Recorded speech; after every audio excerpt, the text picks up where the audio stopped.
And if you're new to this experience, we have a few ways to view our stereo slideshow tonight. Those links are in the chat.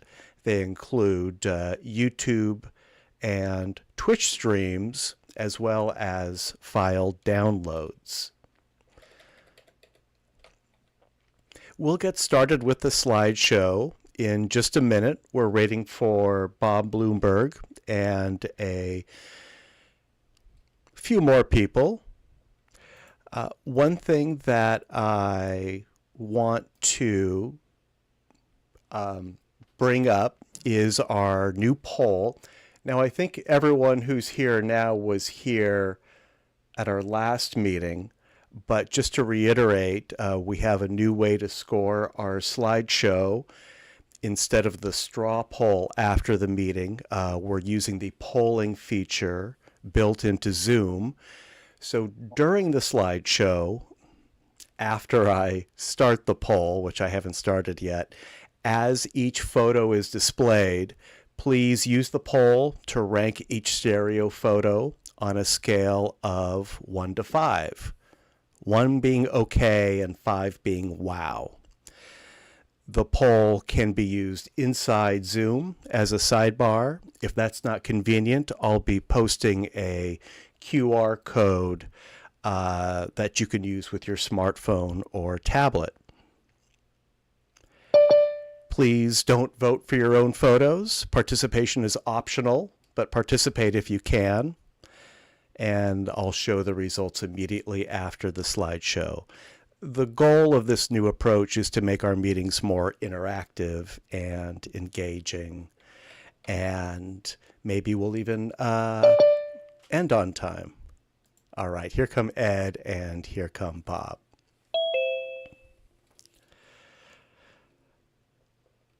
Matt, I just put 2 links in the chat. One is for a new glasses-free 3D display, and the other is a site that has 3D movies that can be downloaded. I don't know, I haven't used either of the services, but they're both really interesting. The site that has the movies, they have a lot of movies, including a lot that I've never seen available in 3D, including Fantasia, unbelievably. And the original Star Wars, the one that's called A New Hope.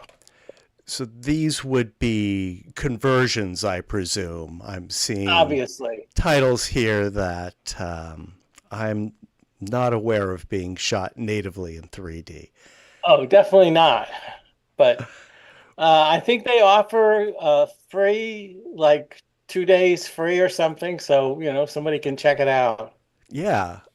Thanks, Steve. There's some very interesting looking titles on here. And do you know anything about this glasses-free TV? Have you seen it demonstrated or anything? No, I was inundated for a couple of days. I was inundated with promotions for it. It might be related to that thing called the Looking Glass, I think. The Looking Glass, yeah, the auto stereo frame. Yeah, it might be the same company. I thought there was some connection between them, but don't quote me on that. All right, I have just launched the poll. Let me put the QR code in the chat.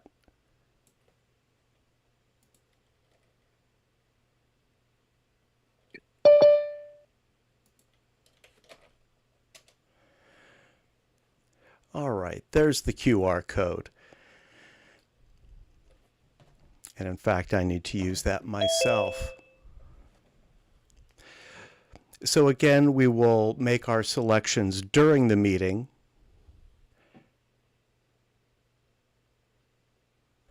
If you're using your smartphone, you do need to put in your email address. I'm not going to email you. Just a heads up. All right. We have fantastic slideshow tonight. We have 25 photos. I will be using the timer, so let's spend no more, if we can help it, than 3 minutes discussing each photo.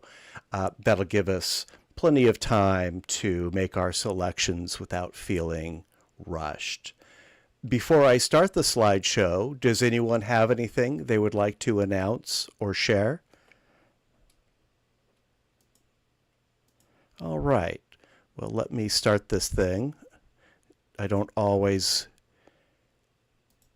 get it right the first time, but okay. So if you're on Zoom, if you are on YouTube or Twitch, you should see our title slide. And our first image tonight is by Steve. And the title is Lick Iceland Salt. Steve, tell us all about this photo. All right. This was I went to kind of like a farm, and they took us to a bunch of interesting sites in Reykjavik. And there was a farm. They were growing grapes. It was a winery and flowers, and then they had outside, they had these horses. This picture is actually a little bit of a composite because I had one picture, got closer and they were licking the salt lick and the tongue was out, and I thought, oh, that's great. But the 3D didn't work because I was just a little too close. So I really, I thought I could do like the whole snout, but that was too complicated. So it's just the tongue from another picture. Full disclosure. Works pretty well. Okay, thanks. I wouldn't have noticed if you hadn't said. Yeah, I shouldn't mention it, because now you'll be fixated on it. I don't notice any retinal rivalry or anything like that. All right. There's a vertical misalignment. Yeah, the right eye is a little higher than the left. Okay, well, I use a stereophoto maker. I usually make sure these things line up, but I could have overlooked that. I think it's a rotation issue. It's fine where the ponies are, but the windows on the house on the left are out of alignment. So it'd just be a rotation thing. Auto alignment does fix it. Yeah. I almost always Alt A is like the first thing I do, but maybe you just can correct it. One never knows. I love the texture on the hair and the mane. Yeah, so the trusty W3. I did get the new Pro, whatever it's called. The X-Real Beam XB. Pro. This is not. No, I haven't posted any pictures with that. It's just really wide angle lens.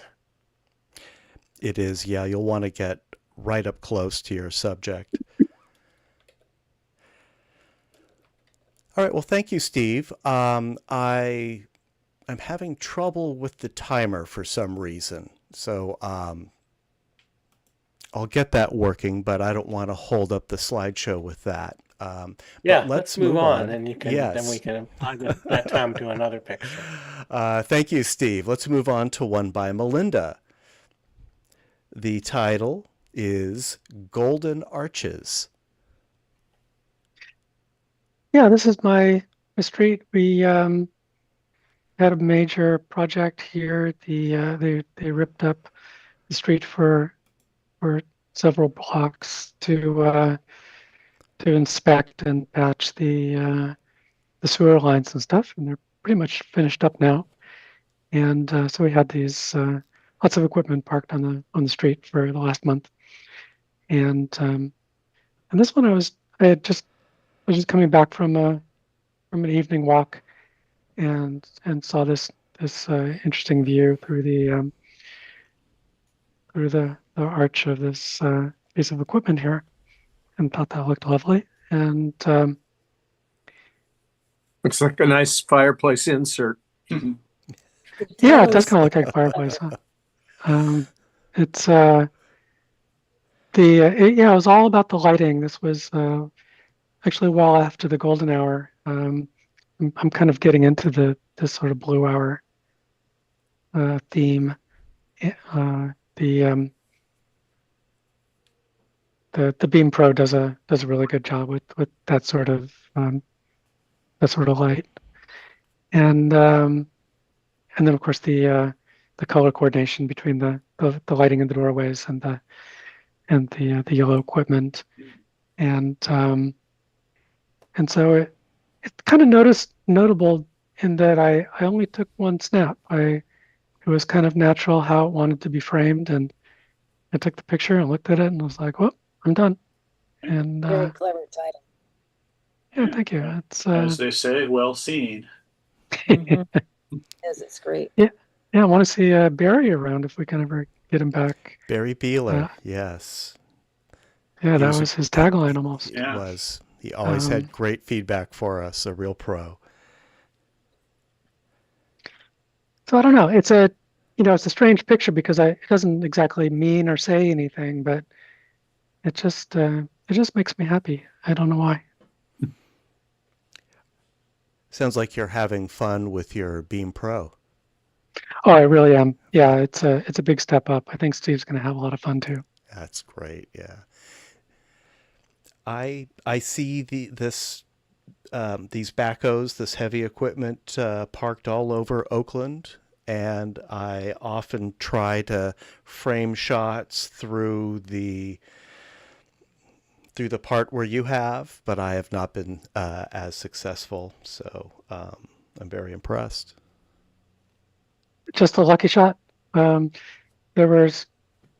were some parked in front, right directly in front of my building too. So I tried to get the same kind of shot with my building's entryway, but it's nowhere near as interesting. This one just sort of arranged itself. Well done. Thank you, Melinda. Thank you. And I think we have a new sound effect for our timer. Is it the playoff? Excellent. Is that from the Oscars or something? Or? Yes. Well, it's certainly not an intimidating sound. Thank you, Melinda. Let's move on to one by Ed.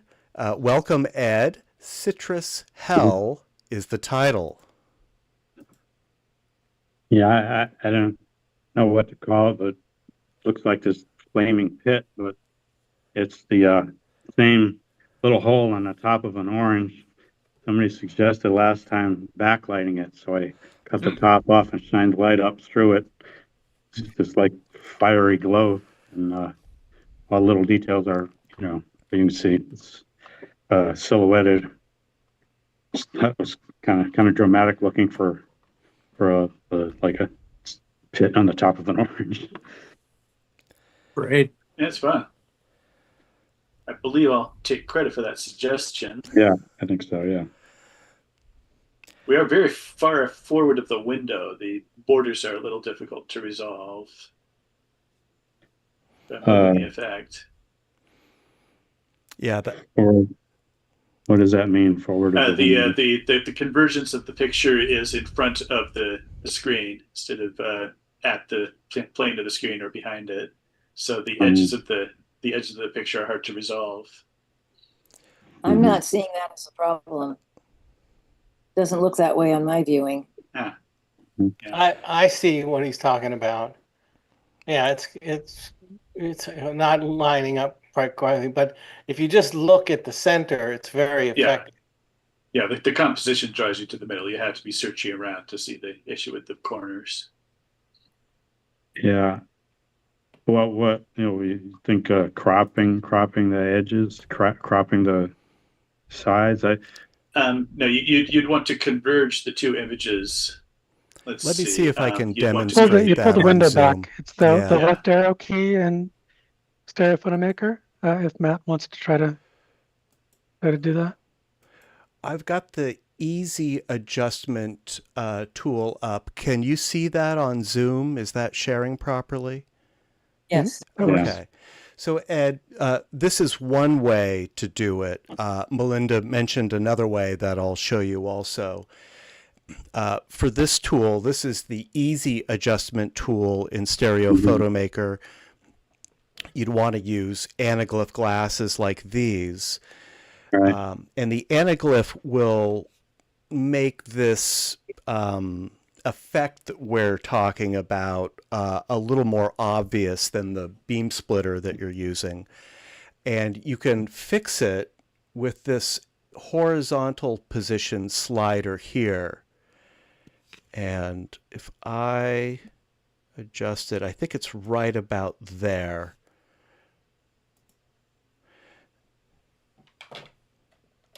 So if we look at this now on Zoom,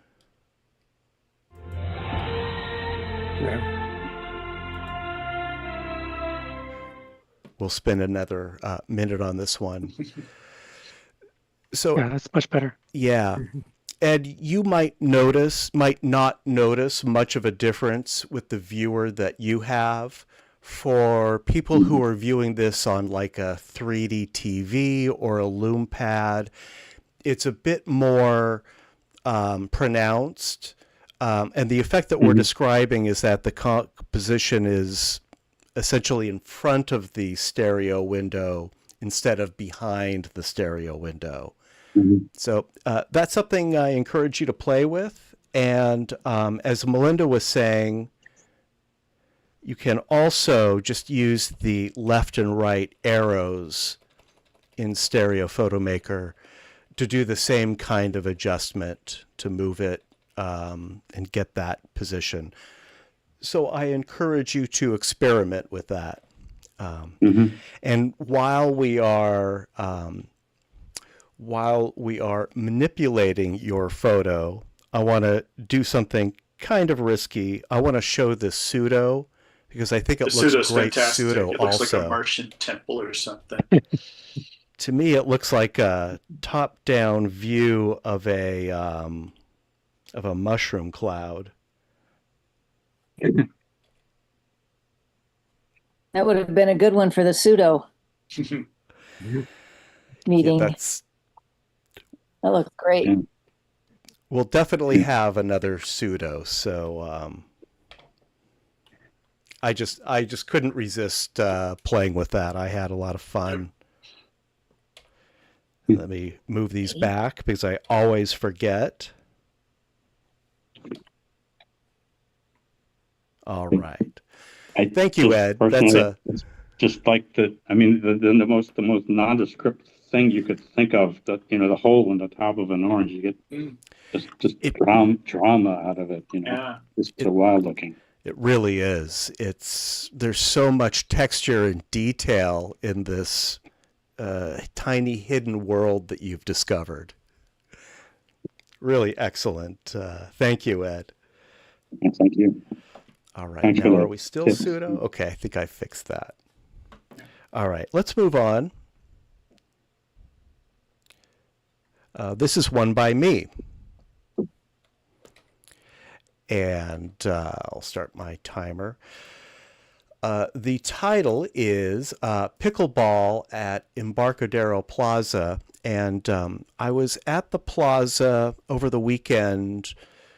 I was interested in that fountain, that structure that is... The Valancourt fountain. The Valancourt fountain, yes. Yeah. It's been there for, I think, 40 years now. And So longer than that, since 71. Oh, 71, so 55 years. Yeah. And Not much longer, though. Not much longer. Yeah, it's being taken down. They're not planning on resurrecting it, unfortunately. But I really wanted to capture the dismantling of this public artwork because I've taken some excellent stereo photos of it over the years in its prime. Unfortunately, there wasn't a whole lot going on the day that I was there, but I did find this pickleball court. They set up pickleball courts in front of the fountain as a further insult. And I kind of liked this view. I thought it had, several layers. These players are kind of encased in a, like a plexiglass arena, and you can see the fountain behind it, but not much longer. That's a good record. It's got the old and new. So has it been tagged, the sculpture? Is that what the black is on there? Or was that a part of the original art Let's see. on the sculpture? The tag. I'm not sure what you're referring to with that tag. On the sculpture, I'm assuming the sculpture was white at one time, or were those marks on it? Oh, Or has those it been- marks were on it's it. a distressed concrete texture that it has. It's always looked like it was broken or falling apart. Oh, That was okay. always the design. Very And there cool. used to It's too bad they're be, tearing it down. Yeah. it's too bad. And it was a fountain. You can see the where the water The spouts. would come out of those square spouts, yeah. And then there would be a pool underneath it. I'll be back. I want to put together kind of a photo essay in stereo of the life of this fountain. There's a I'd love scene to at see the beginning of Dirty Harry where you can see an architectural model of this fountain. I don't know if there's a parallax opportunity there. I do plan to do a conversion of that shot. I know exactly what you're talking about. Nice. So yeah, that will be a future project. I'll try to get some action. Thank you. Let's move on to one by Phyllis. Welcome, Phyllis.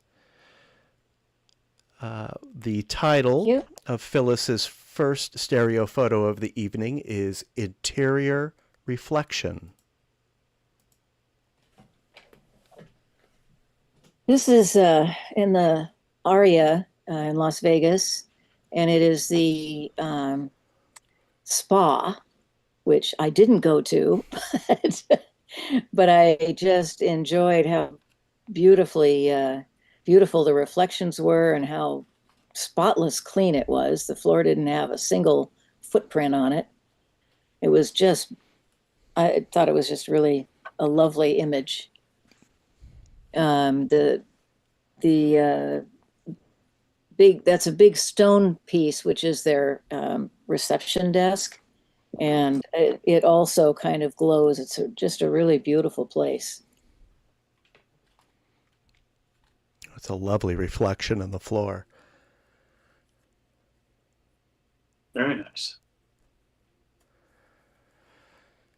Well, Phyllis, at least you can say that you went.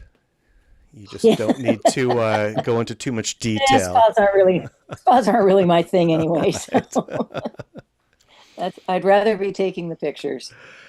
Was this a cha-cha or maybe a Beam Pro shot? No, this was with the W3. Oh, This was right. before I had the Beam Pro.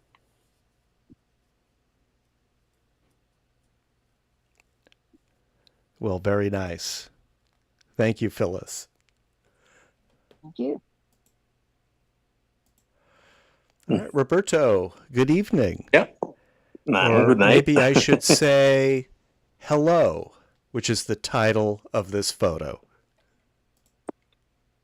Yes, this was, I took this, I believe last month or maybe 2 months ago, I showed you the rooftop of this place. It was my neighborhood. And this was at the same place. And this was from there were stairs and I was looking down. And suddenly this girl looked up and I took the shot. It was like a lucky strike because I wasn't expecting that pose. But I really like the result, and here it is. Very nice. good depth, too. Yes, Roberto, this is a simple were photo you on for the tonight. roof when you made this or at a lower level? Sorry? Were you on the roof when you took this photo, or were you on a lower level of the building? I was only one floor upper this girl, so it was only this space has 3 floors, but I was in the intermediate floor. Yeah, the depth is very, very good, very pronounced. Yes, yes, it was like suddenly I was taking photos. I turned it down, took the snapshot, and it resulted well. I didn't expect this result. A lucky shot, yeah. Yep. I've mentioned a class that a workshop that George Themelis led at a 3D con a few years ago. The subject was look up. If you're looking for compositions, don't forget to look up, but I think this is just as valid a technique too. Look Yes. down. This is like look around you, up, down, left, right, everywhere. Exactly. Yeah, Thank you you. scored a great composition here. Thank you, Roberto. Well done. All right. Bob, you're up next. The title is SF Bay Bridges Hyper. Yeah, this is one taken from a plane taking off, and fortunately they had a nice pattern that took us over San Francisco. And I liked seeing all of the major landmarks there. Yes, that's how you sort of squeeze them in around all the edges. Yeah, I didn't want to move them. We have enough problems with earthquakes here without me shifting. Yeah, you got Treasure Island, San Francisco, Sausalito, the two bridges, Alcatraz, I see. Yeah. I tried doing a colorizing on it, just didn't give me the effect I wanted. Sepia tone's nice. Yeah, you got the fog at just the right moment too. Yeah. Really nice hyper. Thanks. Did you need to do any? Thank the pilot. Go ahead, Steve. Mm-hmm. How old is this picture? I was trying to see what. I don't see the new structure on the Bay Bridge, so I didn't think it was that old, but some detectives should be able to figure this out based on. Yeah, we don't see the part that has the new structure on the Bay Bridge, right? No, we do have the old Oakland span, the cantilevered span. Yeah. I see the Transamerica Pyramid, where we wouldn't have enough. We can't see the Rincon area from here. Uh-huh. Bob, you shot this in black and white? No. It was. So why did you try to colorize it? Oh no, I didn't. I just didn't like the way it was kind of washed out, and I just wanted to see what it would look like if our robot overlords had their way with it.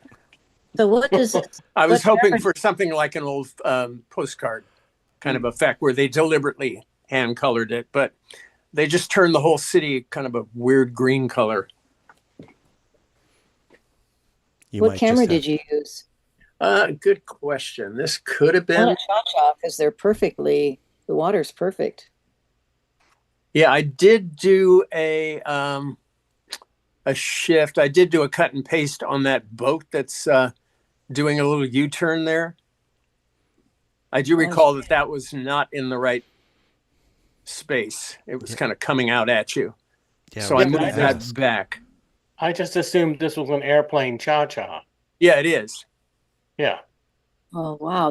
Did an excellent job. That's just perfect. And I did run it through Topaz to sharpen up the image a bit. It looks really nice. I wouldn't colorize it necessarily. That is the old Bay Bridge, by the way. Oh, okay. Now, Bob, before we move on, I must ask about your background. Where are you? I see an anaglyph background with looks like a velociraptor sneaking up on you. Yes. Yeah, I'm here in the Borrego Springs Desert, and that's one of Ricardo Caseda's wonderful sculptures. I'm doing a show eventually on his work. I just talked to him yesterday. I have one of his pieces here that will be in the show. But wow. yeah, no, he has hundreds. Self-taught artist. I don't know if we've talked about him before, or if you know. This is down in Borrego Springs. It's a national park, and it's about 2 miles or a couple hours east of San Diego.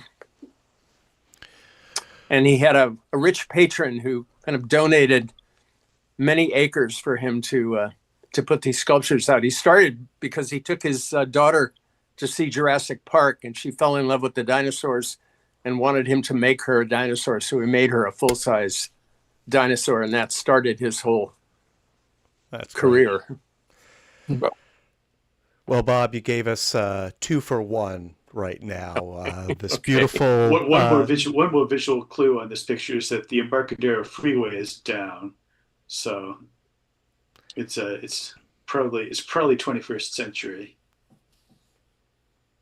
Good. I was afraid I'd have to zoom in on the cars and see the license plates. Yeah. See how wide the ties are on the pedestrians. Exactly. Exactly. Right. Well, thank you, Bob. Excellent. Sure. My Steve, we've got one by you coming up next. Also, Oslo Approach is the title. Yeah, this is mine. Actually, I'm not 100% sure where this is, but as near as I can figure, this is another one from a plane. This is a cha-cha with my Samsung phone, and just take two pictures close together, and this is what you get. I kind of like the hyper depth. Which reminds me a bit of the miniature shot from Beetlejuice. Yeah, it's got that. Right. In the beginning, you think it's a real city, and then you realize it's just a model. Right. Steve, for your information, Yes. I just did a Google search on it. I took a shot off the screen here. It's the area is part of a proposed development plan in the Kvenosia area of Arendal, Norway. Does that make sense? Well, I was in Norway, so that sounds about right. Wow, Okay. that's really amazing. Oh, the Googles always come through. Not always. Well, even when they don't, they come up with something very I bizarre. actually found it made a mistake just today. What were you going for? I'm trying to fit in the 3 minutes, but I'll say real quick. So there was a thing about Twilight Zone. The guy had a lot of great facts, but he showed a picture, and I went, "That's not the guy he says it is." And I said, "I can't remember the actor's name." And I Googled it, and it came up with a bunch of different names every time I Googled a different frame. Huh. But then I went into a search engine called Yandex, which is a Russian search engine that often does what Google can't, and it identified him as Edward Arnold, who they identified as somebody else who was like a background actor who's been in the most Twilight Zone episodes. Yeah. Wow. Just it rankles me when people post misinformation. Oh, yeah. Steve, you have really nice light in this photo. I think the sun was in exactly the right place for you. Yeah, sometimes you just get it at the right time. Yeah, really nice color. And your side of the plane is in the right angle, and you're low enough to get some depth. Yeah. Was it a big plane or a little plane? You look really close to the ground here.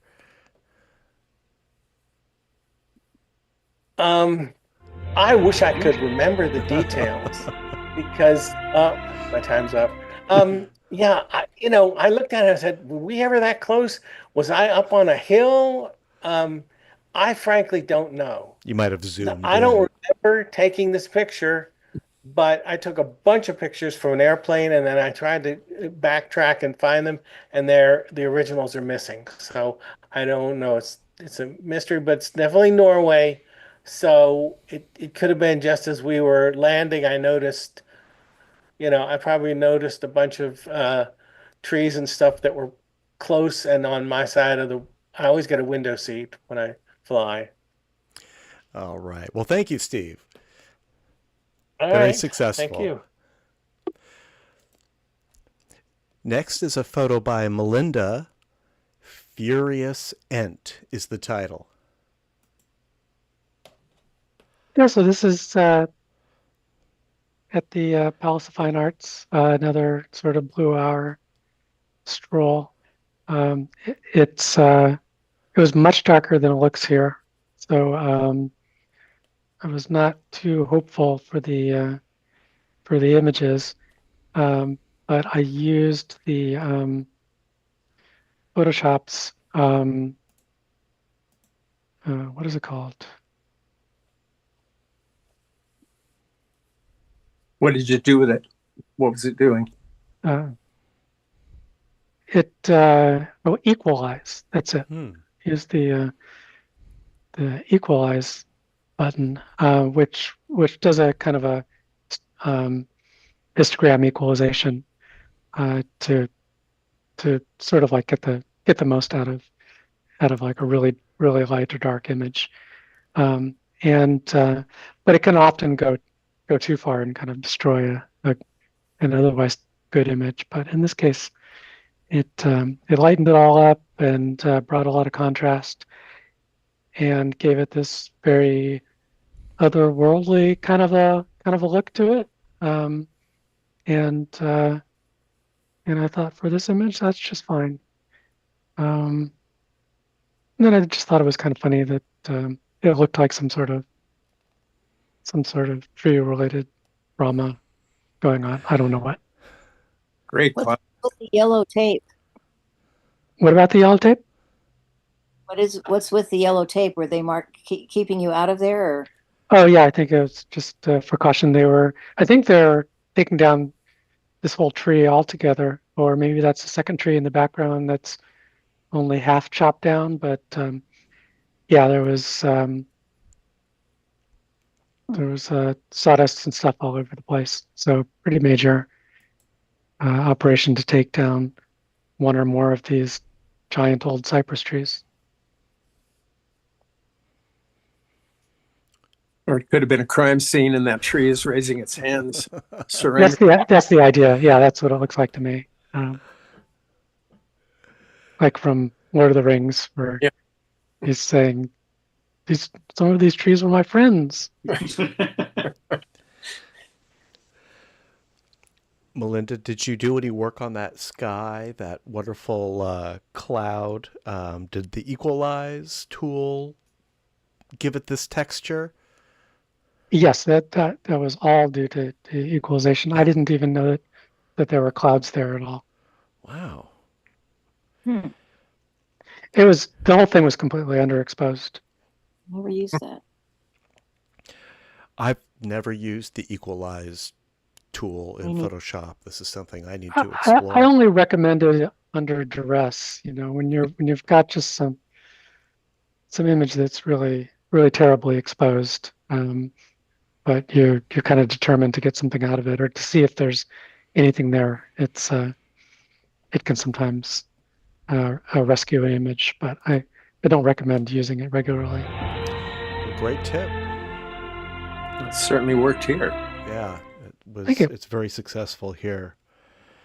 And you'd be surprised how many bad exposures I get out of my photography personally. So that's one I need to try it. explore. I mean, even if you just end up undoing it, it can show you some stuff that you didn't realize was there, and it's kind of a useful tool. But Yeah, these cameras capture much more information than what we can actually see, and Photoshop can reveal that detail hidden in the image. Thank you, Melinda. Yep. Thank you. Next is one by me. This is a photo of Steve, actually. I took this at the Anthony McCall exhibit that was at Fort Mason back in February. I showed one shot from that exhibit in March. I meant to show this one and I totally forgot about it. But I really like this one.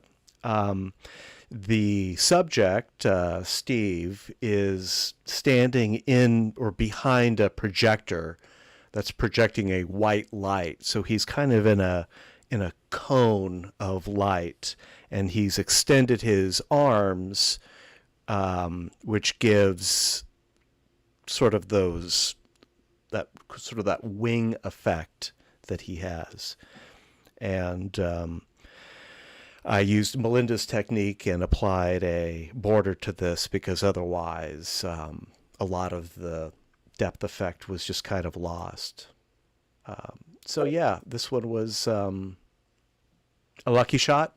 Took it with my Beam Pro, and it did okay in this essentially unlit space. It was pitch black except for these projectors, and there's a theater mist in the gallery to kind of define the light, give it that volumetric shape. So thank you, Steve, for suggesting it. Performance? Yeah, I was just pretending I was doing the opening lines in Citizen Kane. The opening sequence. Not the opening, but the first dialogue scenes. Is it a dance performance? No, it's an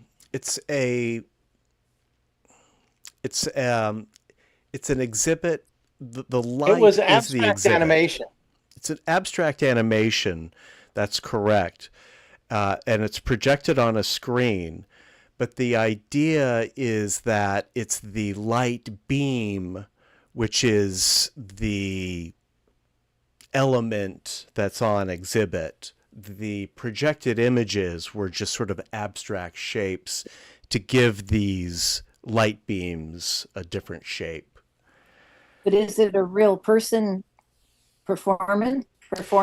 It's Or Steve just a still Siegel. image? It's Steve Siegel, and he's just standing in front of one of these projectors, and he's extending his arms. So we see Steve's, you can see his head, and his he has sort of a crown, which is just kind of the light from the projector, I think, the unblocked light.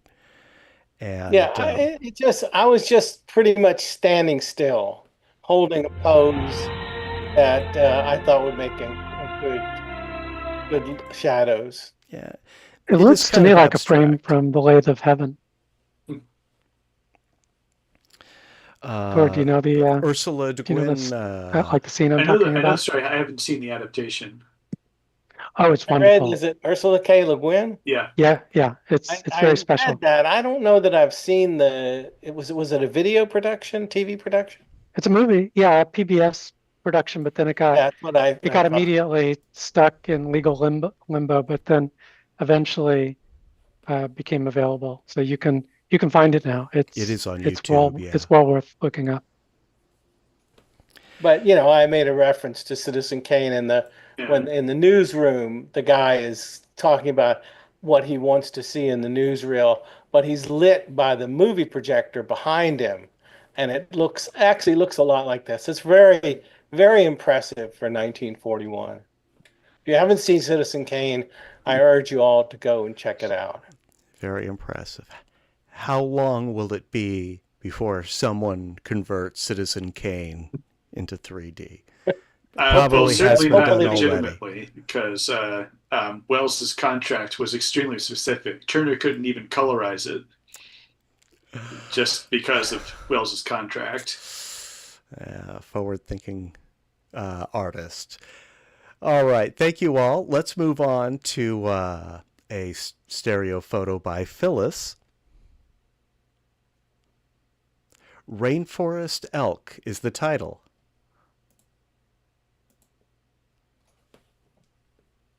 Well, this is in the Hoh Rainforest on the Olympic Peninsula in the Olympic National Park. And we took a little trip out. We go out there often, but we went out for our anniversary and came across this pond, which was right by the road. And there were this herd of elk in there. A few males, a couple of males were actually battling with each other. And there's females in the background kind of waiting to see who won. But unfortunately, the shots that I have of them actually fighting, I must have watched them for a half an hour. I took videos of them, antlers locked, pushing each other back and forth in the water.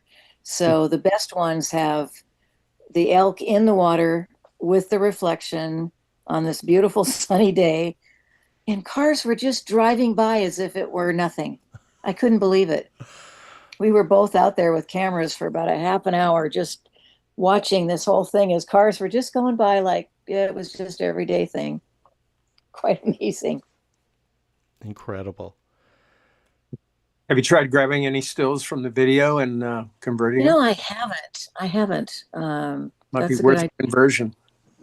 Yeah, that's a good idea because I have some just stunning pictures of them locked, antlers locked, and they're actually reflected in the water. I mean, it was just beautiful.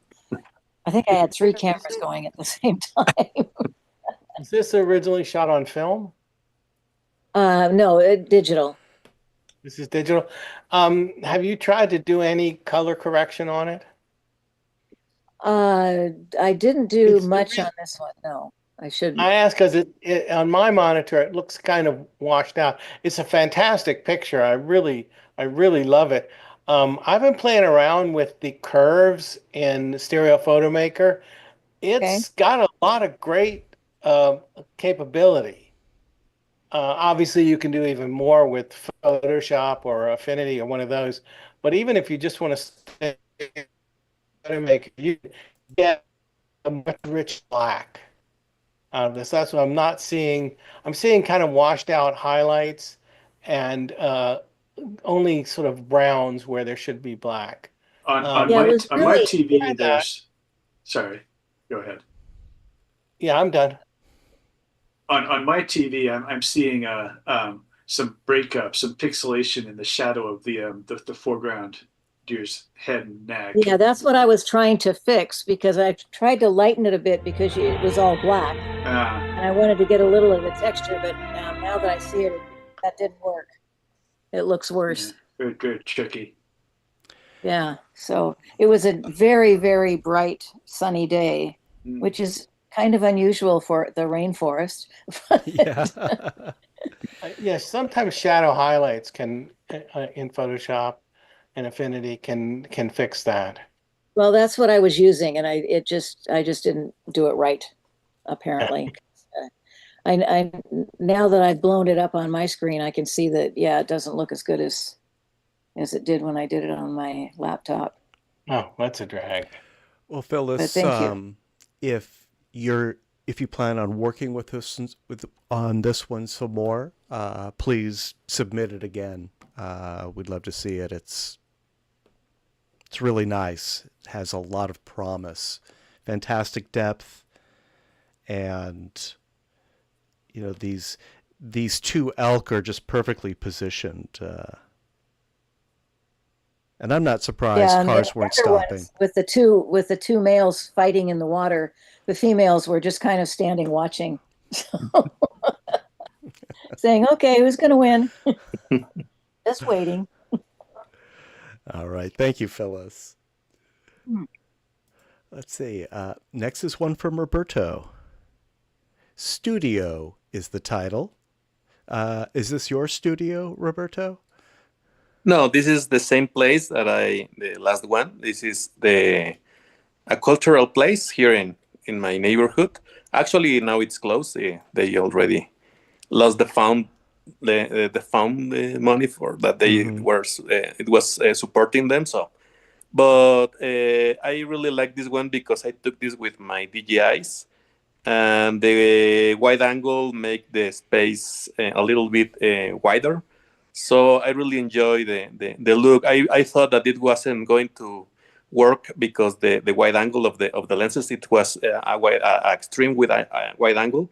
So I really enjoy the results, and also with the wide angle make it a little bit cleaner because it was a little bit cramper, like so tiny. It was a smaller place, not that wide as you can see here, but I like the results. And this is like the experiment using indoors the DJIs. Like really, the automatic exposure really worked well. Maybe the outside it's overcast, but as you can expect, this is a semi-dark place, so I enjoy the results. Is this a handheld shot or on a tripod? Actually, I took it with my stabilizer. I took it from a video. I made a tour from the space. Actually, I'm going to upload it to my YouTube channel, and you will see all the spaces that used to have this area, this cultural space here. Oh, very nice. Yeah, be sure to share that with us after it's posted. Sure, yes.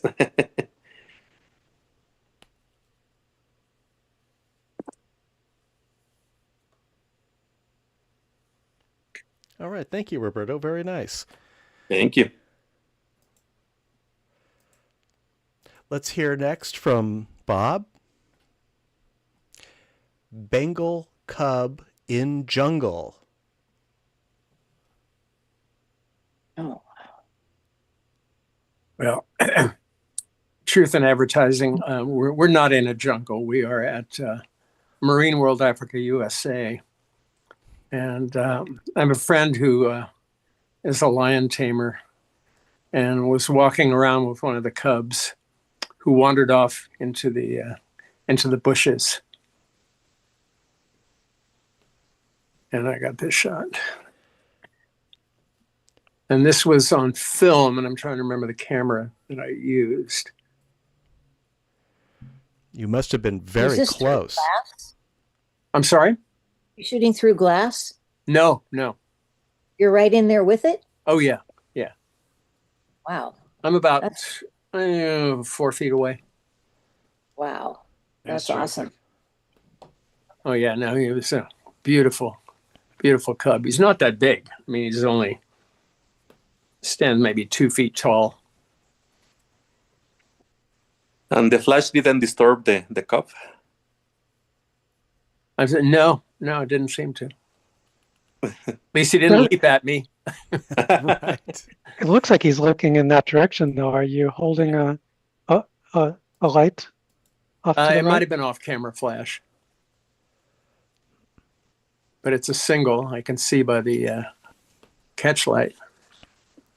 It's been a while. This is an older one. I brought it out for test driving at the Cascade meeting, and whose theme was adventure, and this looks adventurous. Fantastic detail in the fur and on those whiskers. Did you run this through Topaz or anything? I might have run it through Topaz, as I'm apt to do these days. I think I did saturate just a little bit on it, but I didn't want it to look artificial. Nicely framed by the leaves, too. Yeah, thank you. Yeah. Right. I think I'm seeing some dirt, some artifacting down by the tiger's paw. Yeah, Couple of I looked at the spots. paw. I was thinking of actually going in there and maybe trying to make that a little more rounded, but I don't want to fool with it. This is the way it was taken. Yeah. So I'm just seeing some speckles that are probably on the film itself. yeah, that's quite possible. Where are you looking? Down at the paw? Right above the paw on the. Oh, on the yeah, tire yeah, slide. yeah. Oh, yeah. I see. Yeah. And on the left ear. Oh yeah. Okay. Well, I'm Our going left back is in, right. back in with a little brush and give them a scrub. It's a spot check. That's what we're here for, Bob. Here to Awesome. identify the dust for you to clone out. Yes. Thank you. I was going to say, if I had any time left, I'd give it to Steve, since I took a few seconds away from his. So We're doing great on time. Thank you, everyone, for considering the timer. One last thing I'll say: what a great expression on this cub's face. The open mouth, the eyes. It's so dynamic, very Tastes alive. good. Is it food? That's what I say. I think he'd already eaten. There were actually three cubs wandering around. They were giving them a walk, and Great shot. Too much. Thanks, Bob. thanks. Steve, tell us about Amsterdam Canal. This is another cha-cha, this time from a moving boat. So there's a lot of fixing up that had to be done. Cut and paste on the people on the bridge, cut and paste on the boat going under the bridge, and capture a copy, and then skew the water. What looks nice? I would just fix that cloud in the back. It's the only one that bothers me. Yeah, I did some work on the cloud. Oh, I see what you're looking at. Yeah, Missed it. an easy fix. Just Yep. Yeah, there was so many other little things to fix. I missed that one. There was actually another cloud. I was surprised that the clouds moved that much in that short a time. I'm not sure what's going on there, because it's we were just moving by this bridge, and I took two in rapid succession, just like a couple seconds apart. The water seems low somehow. The boats seem to be hovering over the water, at least in my perception. Could be I miscalculated a little bit. I love the composition. it could be a hovercraft. Okay? There you go. Go The with that. hovercraft is full of eels. No, the skewing of the water is great. The thing about I've done a lot of skewing, and the only thing I miss is the kind of natural anomalies that occur in the water. Kind of looks a little like gelatin sometimes. This doesn't bother me. I mean, it's a good job. Yeah, the reflections are tweaked. Mhm. As the reflections go straight down, whereas the ripples in the water are going to have the depth, but mostly just the reflection going under the bridge.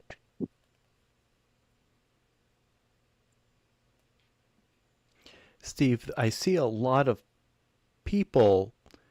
Did you have to clone the individuals? I'm not seeing a lot of rivalry with the people on the bridge or on the riverbank, on the canal bank. That is correct. That is a one of the two eyes, probably the left eye, and then cloned onto the right eye, and then I took not the smudge brush, but there's something similar to a smudge brush that lets you move. It's a little bit more accurate in affinity, and just shoved them a few pixels so that they're not all in the same plane. Yeah, it looks flawless. Well done. There's Thanks. some fluttery pedestrians on the far right.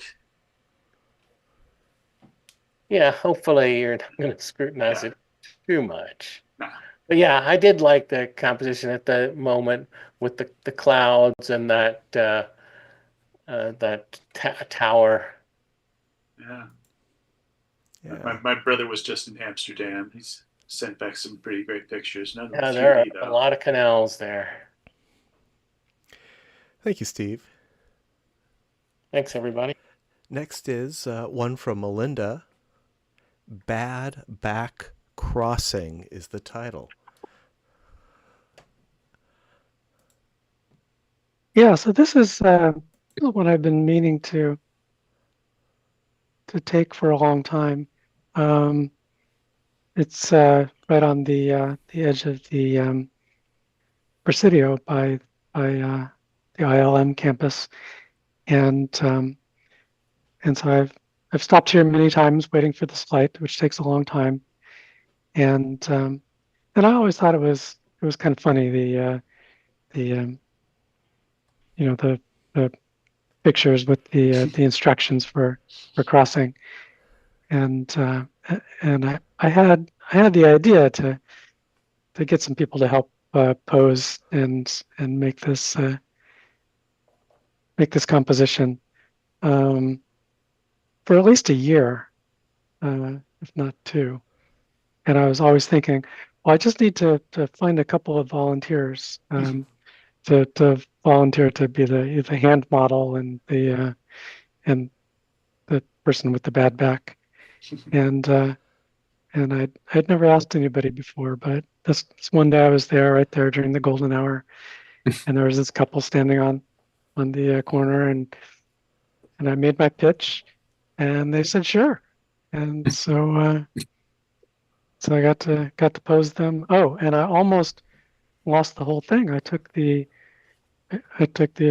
initial pictures with my Beam Pro, and but I wanted to be able to show it to them, and since it doesn't have an auto stereo display, and since I happen to have my my Hydrogen One with me, I switched cameras and took that shot to show them.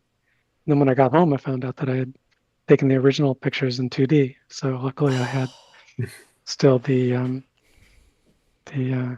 one that wasn't meant for production, but I got the stereo image off my Hydrogen One and got the picture that I wanted. Very lucky. I have a minor suggestion. Mhm. I mean, if you do it again, you can put the guy in the background farther away so you can see his silhouette a little clearer because he's being somewhat obscured by the guy in the foreground. But now that's a lot of work. If you want to just work in this picture, the guy in the foreground, if you take his thumb and rotate it so that it matches the picture. I tried. That's a woman actually. I did put her thumb in the right position, but she didn't quite keep it there. But there's lots of little differences and stuff, and I thought this is fine. Whatever is not exactly right is absolutely fine with me because it's just kind of you could get it to match in Photoshop. I've done that kind of thing. You can rotate. No, I'm sure. I'm just happy. I'm happy the way it is. It doesn't need to be correct. It's kind of almost the the humor of the you want the making of it as well. Exactly. Yeah.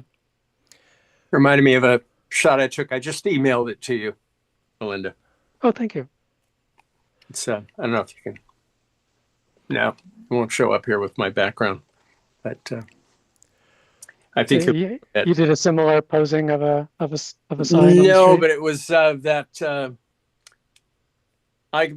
image on the sign reminded me of it. It was pedestrian crossing sign that well, you'll see it, or I could take my thing off, but I don't want to take up time here. Well, thanks for sending it. I'll be very happy to see it. Yeah, very successful, Melinda. And this, to be clear, this is a Hydrogen One shot. Correct. Yeah, you've got a lot of depth in it for a Hydrogen One. Even the finger pointing to the button is a different layer than the button itself. And that's something that aggravates me about the Beam Pro. It's not spatial photo, which is what they call stereo photography by default. It's a 2D photo. You have to make that setting. Very Just watch. aggravating. That's we live and learn. Yeah. That'll We've all happen done it. less often now. We've all lost great shots because we are in the wrong mode. Thank you, Melinda. Next is one by me. I was up in Oregon last week visiting family. I photographed this area many times. This is the Lava Beds National Monument. I usually show photos from underground inside the lava tubes, the shallow caves that can be explored in this area. But for this trip, I didn't have a lot of time, so I took a surface hike. The title is Skeletal Trees on the Big Nasty Trail. The trail is called the Big Nasty Trail. And there was a wildfire a few years ago that just really kind of decimated the place. Life is coming back, and I like the contrast with the sort of the green grasses growing with the sort of the dead trees still standing, and then we've got some of the lava bed rocks behind this these trees. Hi, I'm in the middle of. So as I said, I think 2 meetings ago, my goal for this spring is to do more landscapes. And this is more a landscape detail, but that's kind of what I was thinking when I made this shot. Very nice. And if you haven't been to the Lava Beds National Monument, I encourage it. There are plenty of stereo photo opportunities, and it's not a very photographed national monument. It's not very well known. Where is it in Oregon? It's actually right at the Southern Oregon, Northern California border. I think technically it is in California, just a couple miles from the Oregon border. It's in Modoc County. The closest town is Tule Lake. There's not a lot up there other than the Lava Beds National Monument. I think the whole county has a population of around 8,000 or so. So if you want to get away from it all, that's the place to go. Thank you. It's great exposure. Oh, thank you. It was an overcast day. It did rain. It was a little early in the season for me to be out there. The weather is very inclement. I have been out there and caught in the snow also in April rather, which is when I was there. So you'll be seeing more of these in the coming months. All right, thank you. Let's move on to Phyllis. And the title of this stereo photo is Reflective Balls. Well, this was at the Minneapolis NSA, and Bob will recognize this because I think he's standing next to me.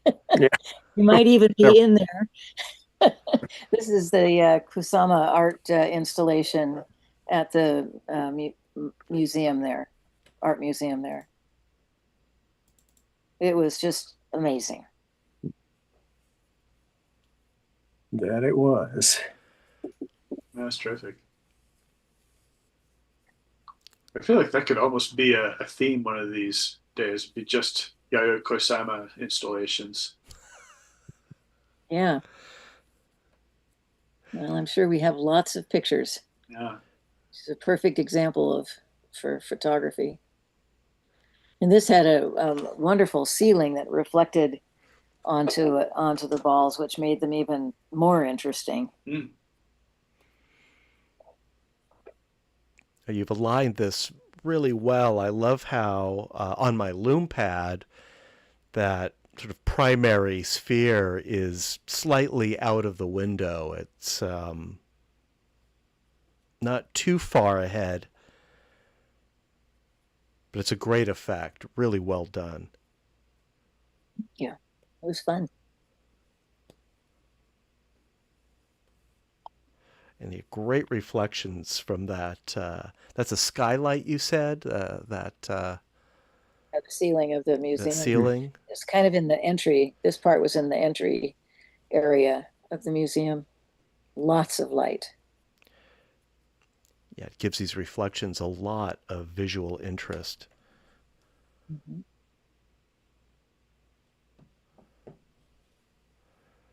Yeah, spectacular. Thank you, Phyllis. Thank you. All right, let's hear from Roberto next. Blue is the title. Oh, wow. Oh yes, this is the complement from the last month. I took in black and white. This is the full color picture. As you can see, this is underwater. This was also taken with my DJIs, and I have been experimenting. Actually, right now the sunrise is hitting the pool really really nicely. So I am going to take some pictures during this week. Maybe next month I will show it again in the next open category. Mm-hmm. That's terrific. Are you actually underwater, or is there a window in the pool? No, I am underwater, and the cameras that I use are waterproof, so I took advantage of that. Wow, that's awesome. I told Matt to use his RXOs also are waterproof. They are, but not when they're configured for stereo. Yeah, that's because right. you have to pop off the waterproof door in order to connect that multi-port cable. Maybe a full case for a larger camera, and maybe triggered with a Bluetooth remote. Could work. I don't know. Definitely a possibility. But I don't know if I could match this. Is this a still photo, or are these captured video frames? These are video frames because synchronizing the shot is a little bit difficult. So I took really fast frames. I believe this is 120 frames per second, so I can match the frames. Worked well. Yeah. Oh. I love the reflection on the underside of the surface of the water. That's a great stereo effect as well. Actually, I upload the video to my YouTube channel, so you can watch the whole video. Also, an awful swimmer as I am, so. We're interested in the stereo, not the swimming. Yeah. Not the technique. German judges give you a 9. So I just put the link to Roberto's YouTube channel in the chat. He has some half-width side-by-side stereo videos, 3D videos that you can enjoy, as well as the video that this pair of frames, this stereo pair was taken from. And I also see, Bob, you've posted your pedestrian crossing photo in the chat as well. Thank you for sharing that. Yeah, I didn't mean to give it to everybody. I actually sent it again to Melinda in the chat. So yeah, I got it and replied to. Thank you. That's a fun picture. That deserves a stereo conversion if you don't have a stereo version already. But But Roberto, thank you for sharing. We look forward to seeing Thank you. more at our next Open. And Sure. for everyone who can, be sure to check out Roberto's YouTube channel. He's got some great 3D videos. Thank you. Bob, you're up next. Yeah, I just realized I posted only half of the stereo pair there for that pedestrian crossing. I can add it to the chat later Yeah, if people would like. that'd be great. Sure. Unless you, and of course, you can also enter it in an Open if you want. But Okay. but before we get to that, let's hear about Buddha's reflecting. Yeah, this I shot in Bangkok at Wat Po Temple with, I believe this was a cha-cha with the iPhone. Wow, that looks like a narrow space you were in. It's very narrow, and I was up against the glass there. This is the end of that enclosure where the Buddhas are behind glass. So I was shooting through glass here.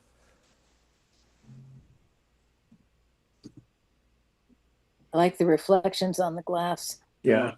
down.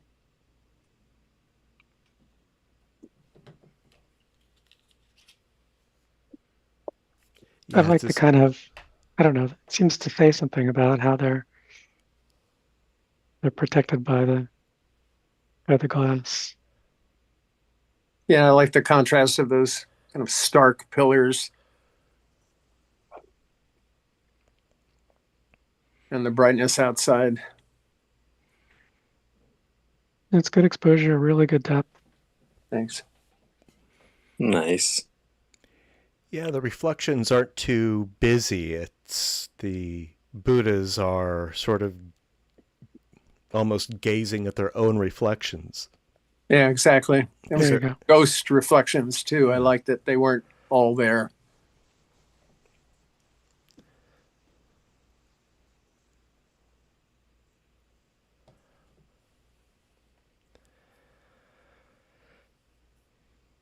Beautiful. Thanks. Thank you, Bob.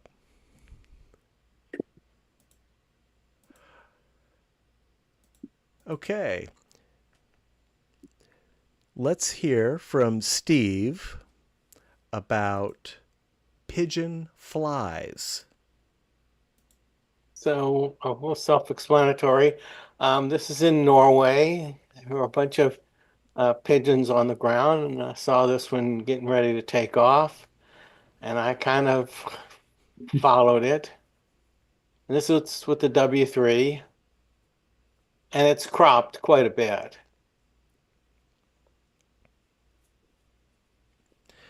Now, that pigeon is right in space for me on my Lume Pad. It's in front of the window. It looks like it's flying around the room, and everything else is nicely set behind the window. That's hopefully the effect you want.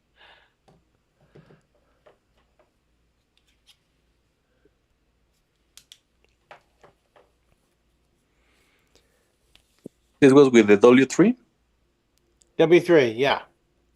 Nice.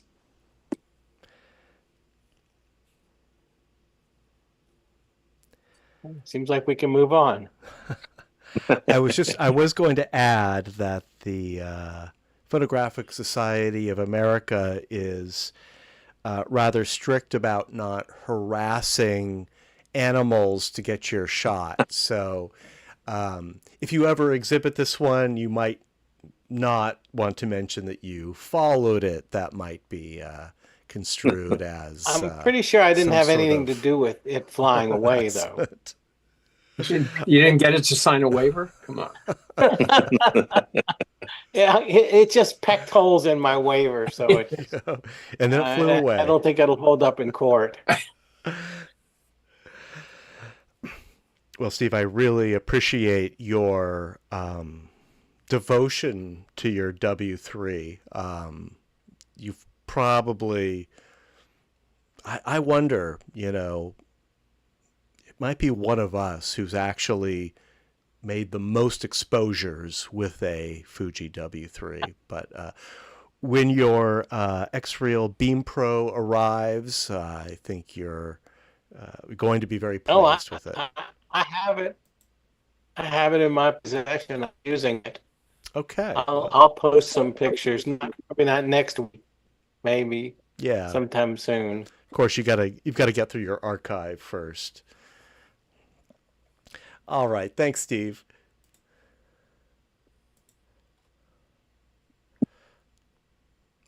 The title of this photo is Lion Balls. It's by Melinda. Yeah, so this is up in Pacific Heights here. Might have been on the same evening that I took some of those other images. I like this pair of lions and saw this slight line through them. Thought it looked kind of nice. Pretty sure I took this with the Beam Pro. Got up real close, but it seems to have done okay with it. And the yellow along the bottom is from a headlights of a car. It was like turning the corner or something like that. Kind of lit that up just as I took the photo. I took another one after that, but I liked it with the this sort of extra lighting from the bottom like that. I like your composition of the other lion. Thank you. Perfectly inside. That's great. Yeah, I was going to ask about that light. It's a nice touch. Yeah, without it, it was a little more drab. It was kind of a lucky thing. I remember kind of when it happened too, and I've sort of trained my instincts to, like anytime something strange or sudden happens while I'm framing a picture, just take the picture, and then I can always ignore it later. But sometimes it helps. It's nice. You might consider cloning that foliage behind the back lion, which has a little bit of rivalry going. Yeah, but then it'll blend into the sky more. I don't know. It's Just a thought. yeah, I appreciate that. Thank you. And again, I'm not seeing it. I'm previewing it small, so.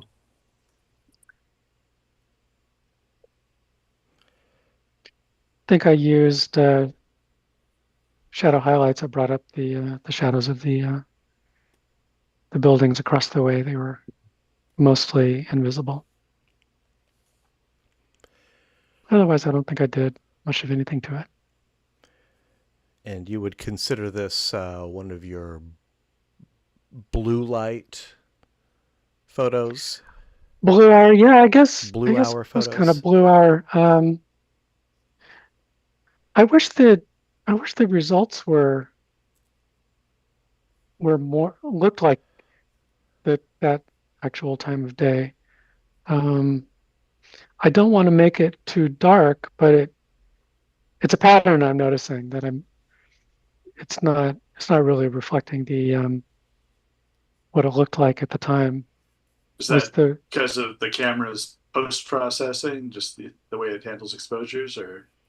I think it's just my workflow. I think I'm probably equalizing the exposures too much. Also, I think sorry to interrupt, but I take back what I said about not doing very much to it. I remember now. I think I carefully selected the skies and darkened them a bit for this particular reason. But even still, it's maybe not enough. So sorry, what were you going to say? I was just going to add that the Beam Pro isn't great at color reproduction. So some of it just kind of might be a limitation of the camera too, but I think you've really captured the time of day effectively.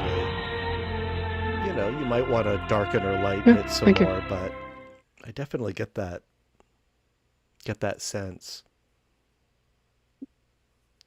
And that yellow light adds a lot too, in my opinion. Warms Yeah, I it thought it up a bit. helped. Mhm. That's great. Thanks, Melinda. Thanks, Matt. Here's one by me. Here's one of my landscapes. This is a hyper stereo shot taken at Wildcat Canyon. The title is Wildcat Canyon, San Pablo Ridge Trail at sunrise. Wildcat Canyon is in my neighborhood. And we're basically in the East Bay Hills, looking towards, well, that's Mount Tamalpais in the background in the left corner. It's unfortunate that it was such a hazy day, because that would have lent a lot of additional information to the photo about its location. You could even faintly see the Chevron refinery back there, but it's really lost in the haze. And I tried to bring it out using the clarity tool and the dehaze tool, but it just kind of pixelated. But I'm generally happy with this. I mean, I think the depth is what works in this for me. I wish that the light was falling on that foreground hill where those hikers are. And I did get a shot with that light there, but there were no hikers there, and it was just a more interesting shot with the people as miniaturized as they are. And in kind of the middle ground hill, some of those details are trees or shrubs, and some of them are cows, but there really isn't a lot of detail there. In any case, this is one of a series. I'll be showing more. I took this in, this would have been in early April, I think. And these hills have already turned brown. They only stay this verdant green for a short time. And even though we've had a lot of late season rains, we also had a heat wave in March that kind of accelerated that. So I will be trying this photo again, but not until next year when the hills are green again. Well, the green is lovely, and I really would love to see a shaft of light on the mountaintop with some people. But Yeah. you'll have to be there at just the right time. Did you punch up the green at all? You know, I didn't do much to the saturation of this image. I definitely played with the exposure and the I did play with shadow highlights a bit, but I don't think I really altered the green too much. Didn't really need to. No, it's really rich. Matt, I think that the haze part of it actually adds to the picture, Oh, because this foreground stuff seems really sharp to me, and the haze just accentuates the depth. So I think I really like it. Yeah, the hikers definitely add a lot. How far apart were your lenses? I was shooting with my Canon DSLRs, which have smaller sensors. These cameras were 4 feet apart. Oh, wow. I had done a calculation for all of these landscapes. I am making an effort to calculate the camera separation.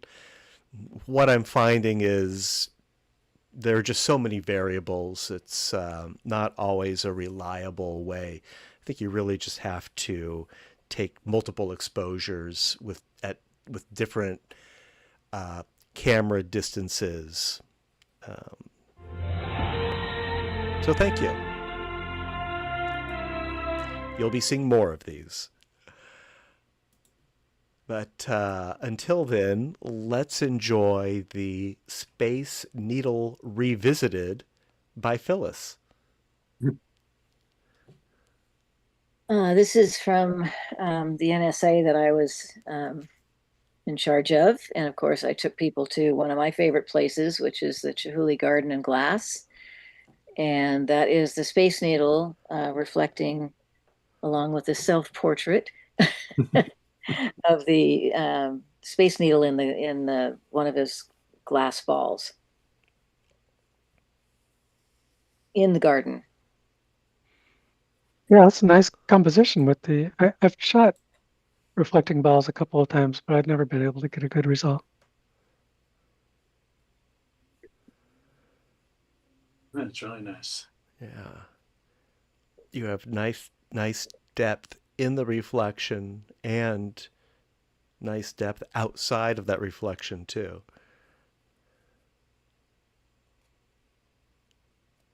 Is there something inside of the sphere? No, it's a glass. It's a blown glass piece. Okay. So it's hollow inside.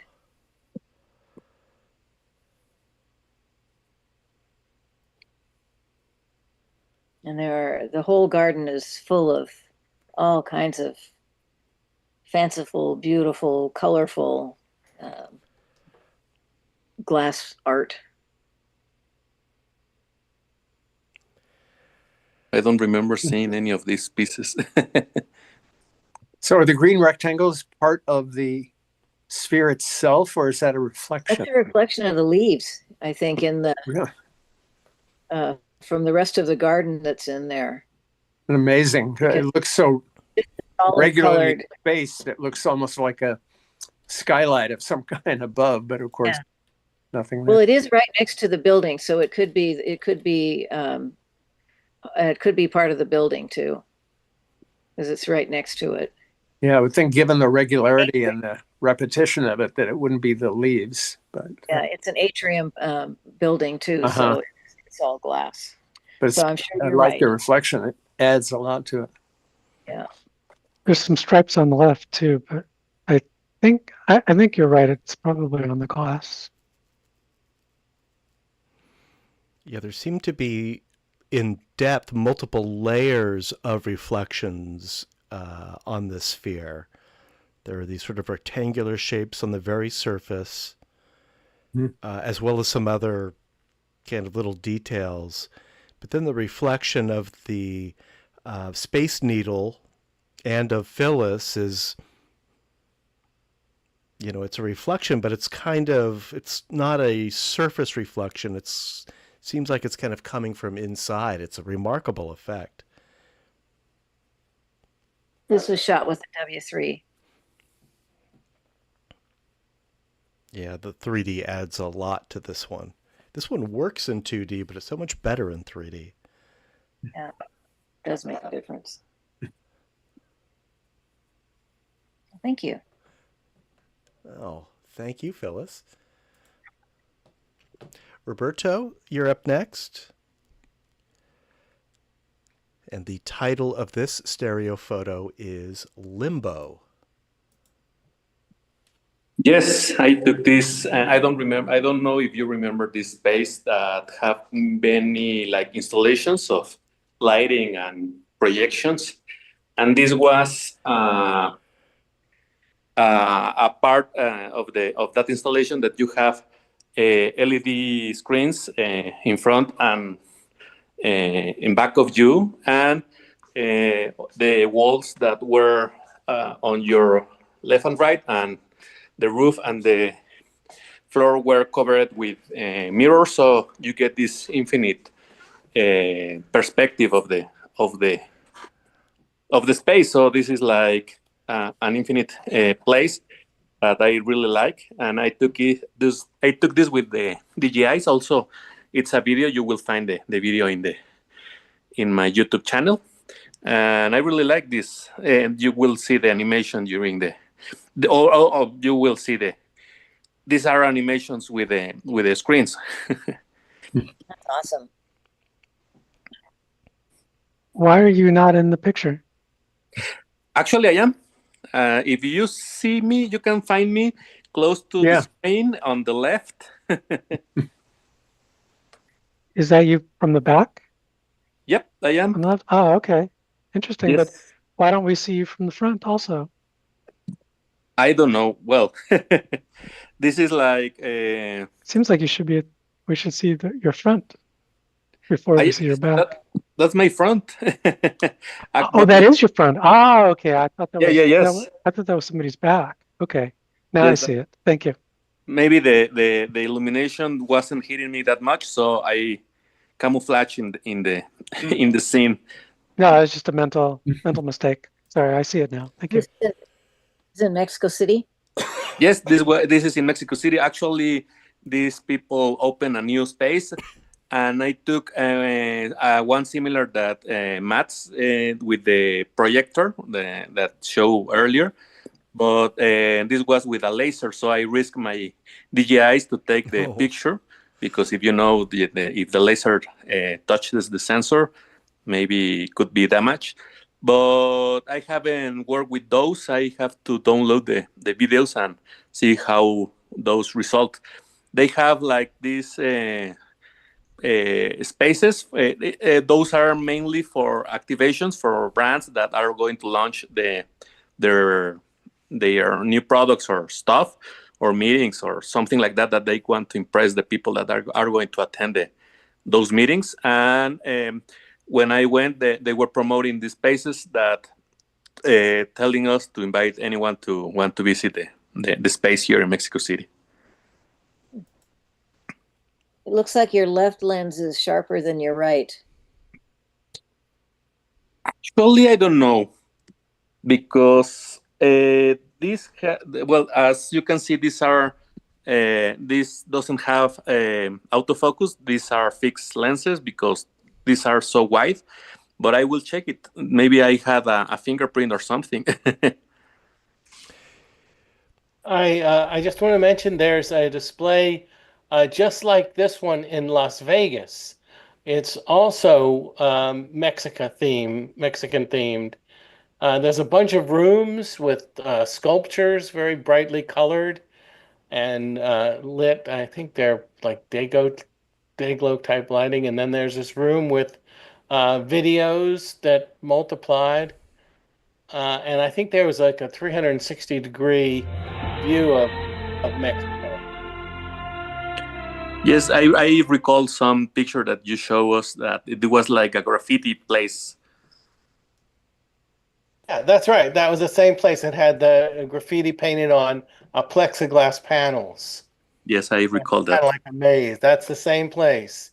Yeah, if you find yourself in Vegas, it's free. It was really great. My wife and I really loved it. It's a permanent exhibition, or? Oh, Steve, you muted. There's not much in Las Vegas that's permanent. Yeah, I know. That's why I asked, because it was like I have been many places. I don't think it was a pop-up. I had never heard of it before.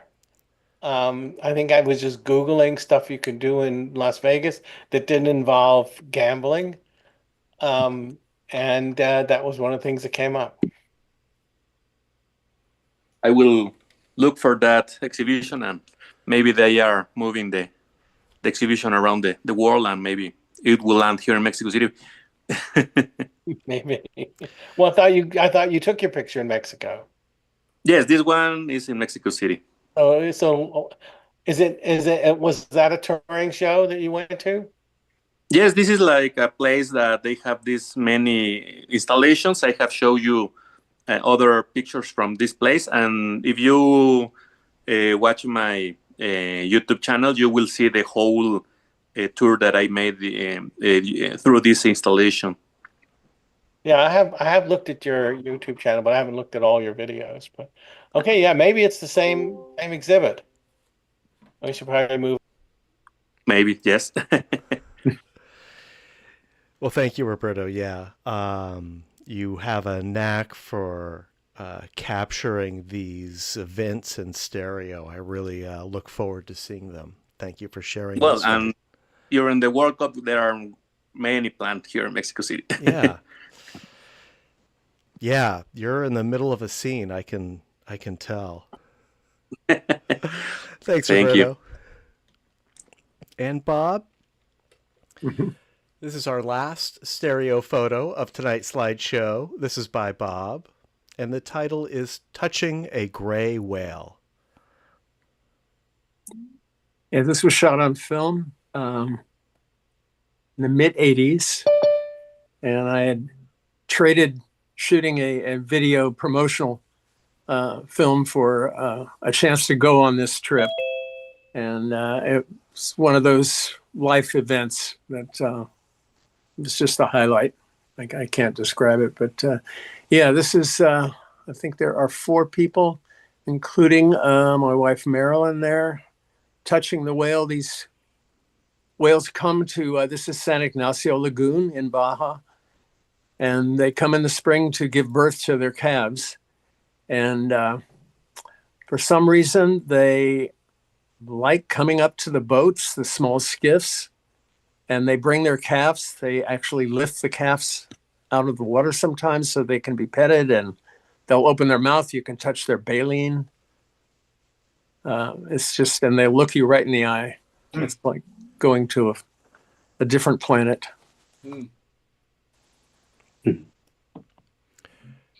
And what a great stereo composition, especially on the open water.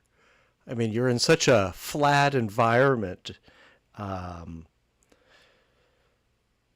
I was shooting with one of those similar camera to the one that the gentleman is holding there, but I did bring a stereo rig with me and shot some here.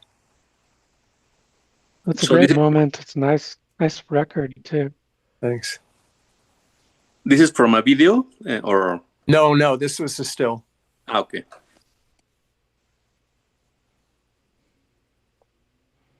Yeah, what incredible timing. Yeah. You know, an everyone is in the experience. right position. If I had one criticism to make, it would be it's too bad that the video camera being held up is blocking the face of the person standing next to it. But I could look for some. Just starting to go through some of the shots from that trip, and the person being blocked is now a dear friend who is the organizer of that whole trip. wow. And so I think he'll appreciate if I can retrieve his head somewhere. Well, I can. this is astonishing. I love the look of the water too.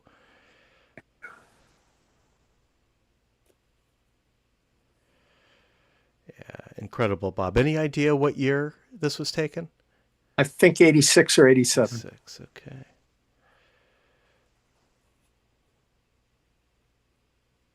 Very successful. Well done. Thank you, Bob. Sure. All right. Now, please ignore the straw poll link on our title slide here, rather our conclusion slide, as well as that QR code.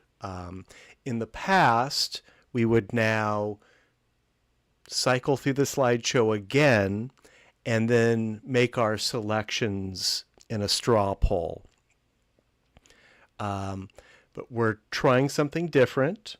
If you haven't been making selections during the slideshow, and if you would like to make selections, I can quickly run through the slideshow again. The idea is that we will, moving forward, we will conclude the poll at the end of the slideshow rather than having a separate time for making that selection. But since this is new, since we're still kind of adjusting to this, before I show the results of the poll, I just want to make sure that there isn't anyone who needs more time making their selections. Does anyone need more time? Would anyone like me to run through the slideshow again?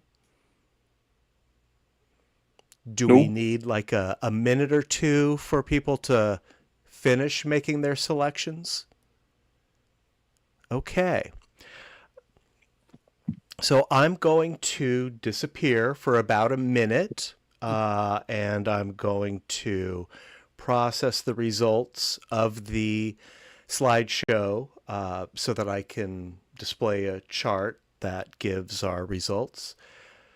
I'm a little new at this too. I'll get faster at it. I think it's just a little easier for everyone if I turn off my camera and my microphone. It'll just take me a minute, so I'll ask you to talk amongst yourselves, and I'll be right back.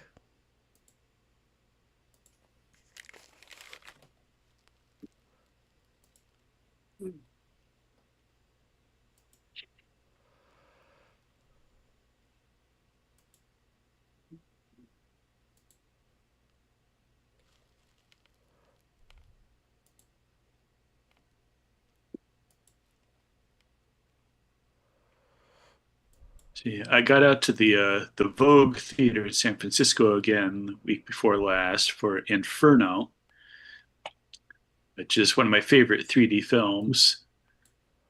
They used the Dolby system there, and the color wasn't great, but it was still nice to see it on a big screen. And I see that on the 26th, they're going to play the 3D conversion of Terminator 2, which could be fun. Yeah, that sounds like fun. I would probably do that. Yeah, it's a good conversion.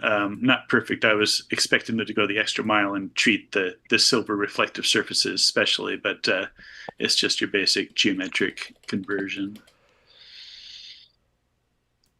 But always fun to see that one on a big screen anyway. Yeah, it's a decent movie. Yeah. It does seem like it would be a good subject for 3D.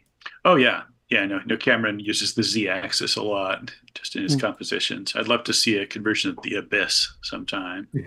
How was the attendance? Sparse. It was sparse. Yeah, I hope they're not discouraged. I have seen Inferno on the big. The first time I saw it was on a big screen. Yeah, first time I saw it was at the Castro, I think. I'll be heading to the Castro later this week for the Silent Festival. Yes. Yeah, they've got some interesting stuff this year. I know if I'm going to be able to get free. I've had a lot going on family-wise.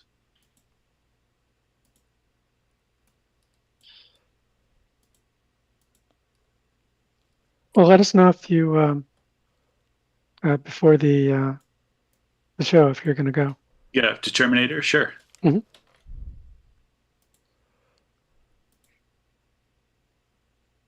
They should bring back Jaws. that was a really good conversion. I've seen that twice actually because they brought it back one time. Yeah, I have too. When did they convert it? Years ago, but they only put it in theaters maybe 5 years ago. And then again, I think year before last for its anniversary in 25.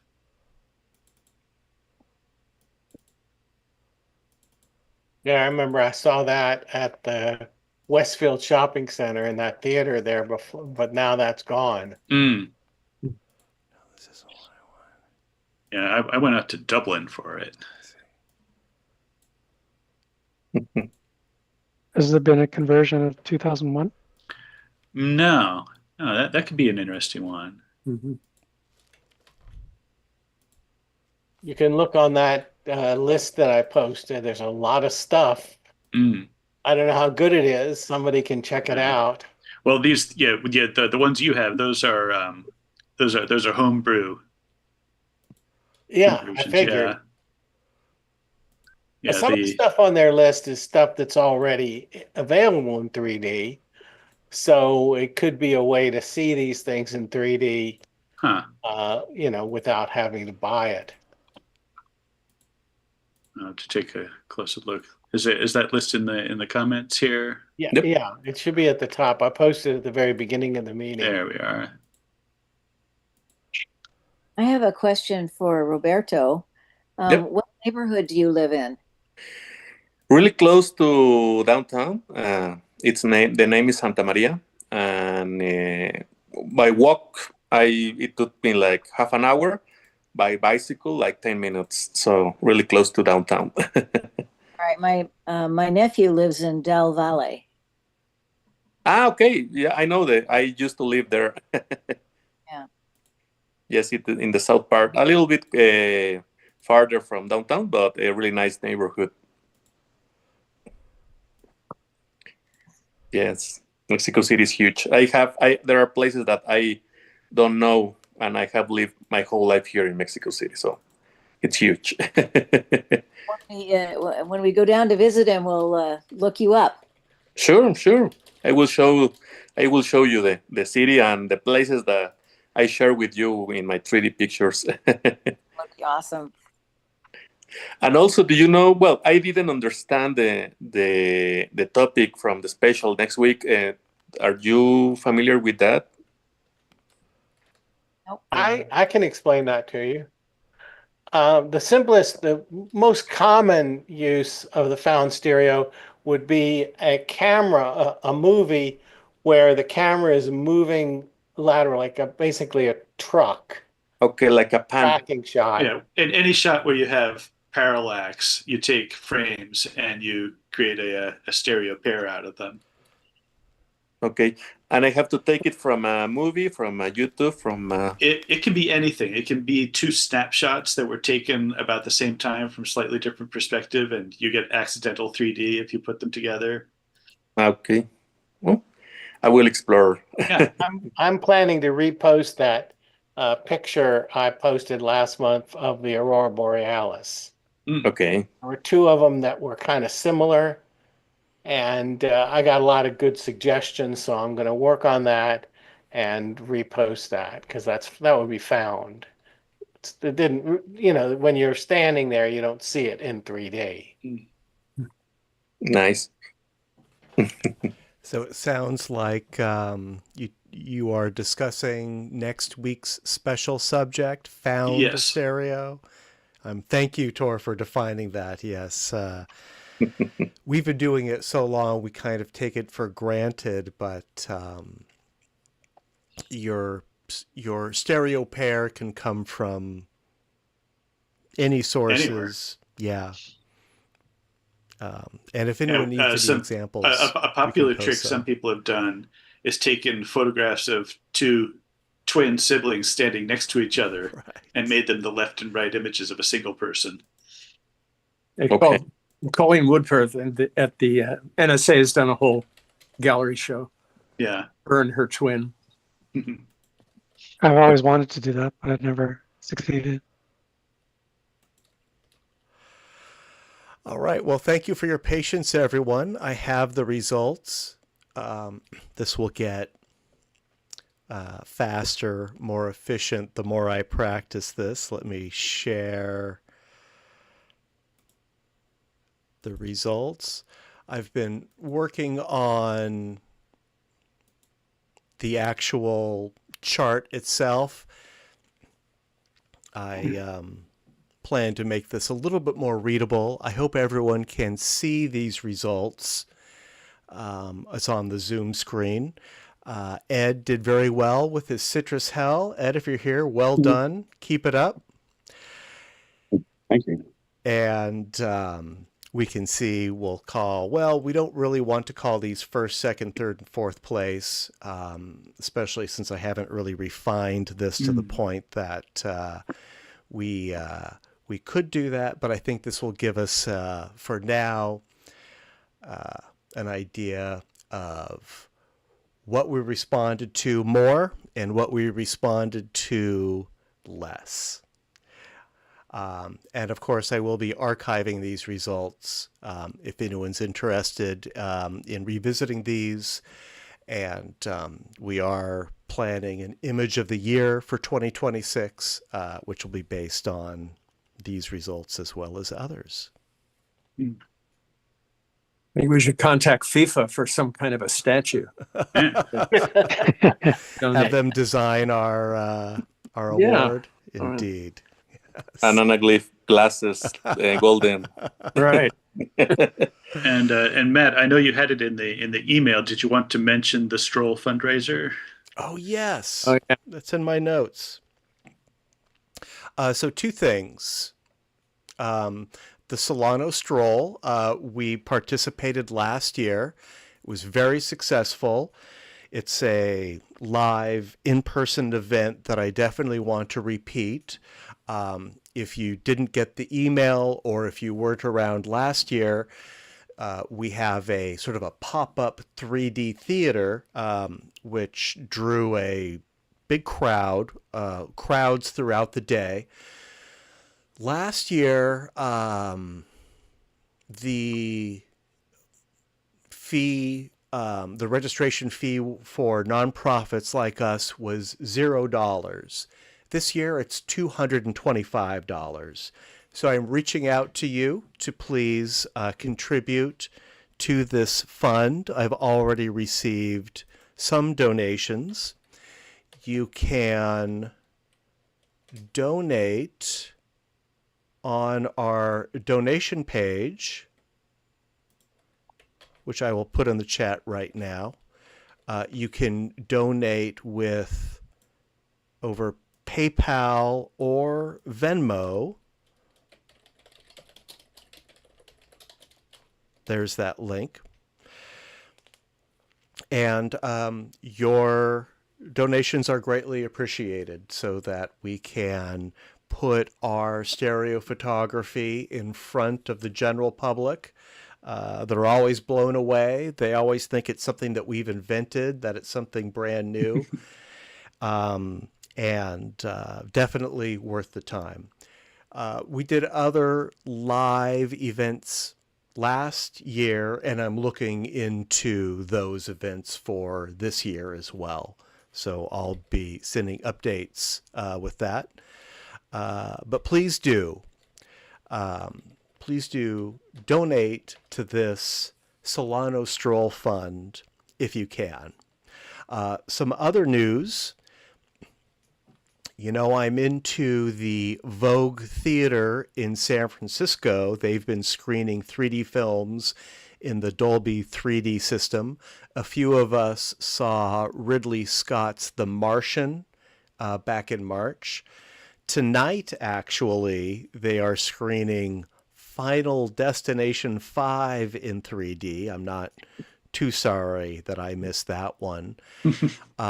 They are also screening on Tuesday, May 26th, Terminator 2, the 3D conversion, James Cameron's 3D conversion of Terminator 2. Again, we were talking about it a bit while you were off doing business. Well, I'll be there. So if anyone wants to join me, and if you're in the Bay Area, please do. That's one I definitely don't want to miss. One final announcement. Oh, say that again, Melinda? I said I will try. Great. Yeah, I'd love to see you there. And of course, I'll send out a reminder a little closer to the date as well. Our next meeting is next week, Tuesday, May 12th. And as you've discussed, our special subject is found stereo. My description is create a stereo image from two separate photos or video frames that aren't originally in 3D. But I think, Tor, you probably defined it better than me. And if anyone needs any examples, please email me, and I'm happy to send you some slides from previous found stereo special subjects. It's one of our more popular subjects. All right. Thanks, Tor, for reminding me about that Solano Stroll announcement. We are at 9 o'clock, and amazingly, we finished on time. I'm generally pretty happy with our new poll technique. I do need to work on dressing up the results, getting them displayed a little faster and making them more visually clear. But here we are. Before we end the meeting, does anyone have anything to share? I think we've shared it all. Well, great slideshow tonight, guys. I was very happy with tonight's meeting, and I'm looking forward to seeing everyone next week for more stereo photography. Thanks, guys. We'll see you soon. All right. Good night. Thank you. I don't.